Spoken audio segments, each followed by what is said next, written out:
Welcome. I'd like to discuss an ever-relevant and important figure known as Dr. Trofim Lysenko.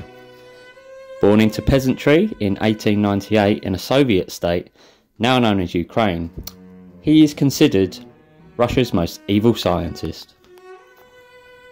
My aim for this video is, regardless of your beliefs, to showcase and draw attention to how science, or the cult thereof, can and has been politicised, bought or tyrannically weaponised by regimes against its very own people. Lysenko got his degree in the University of Kiev, where he studied agricultural science. Before I continue, I think it's relevant to note that with Joseph Stalin's full support, Lysenko was put into charge of Soviet agriculture. He strongly rejected the Western world's discoveries into genetics and farming.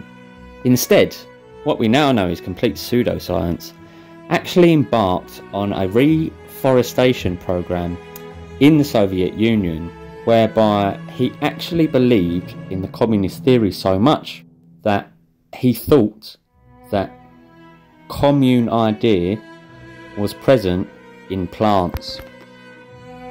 So strongly did he reject the advancements in agricultural genetics, he actually adopted communist ideology to seedling, and so certain he was in his idea that there could be collectivism, much like the regime he was hired under.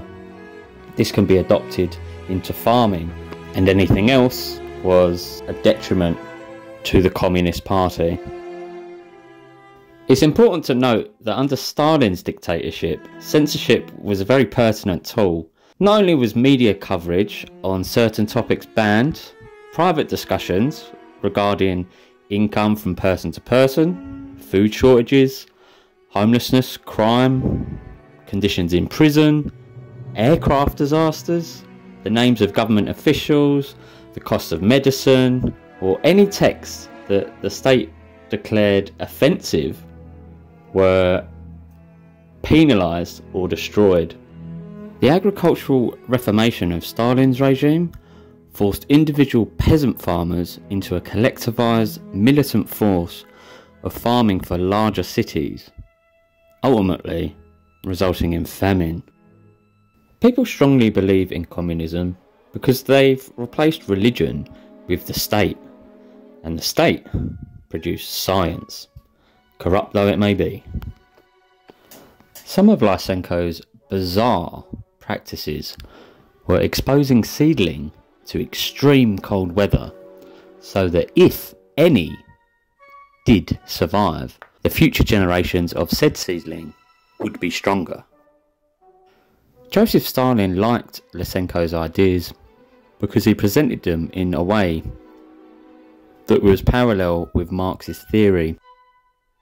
He presented them in such a way where farming could behave like Marxist ideologies, and if the farmers behaved in a certain way, the seedling would behave in a certain way, and he professed his loyalty to the ideology.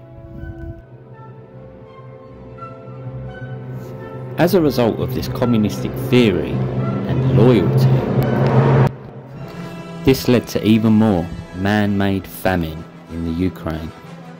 Anyone who dared go against the science or the regime were killed.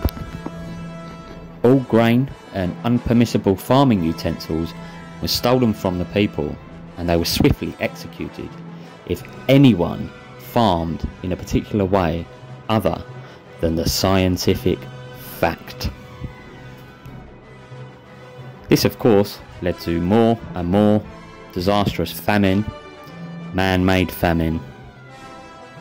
Now, I don't like to keep these videos too long. I like to give people snippets of information, and if they're interested they can go and research for themselves. So if you have enjoyed, thank you very much for listening. Love, peace and blessings.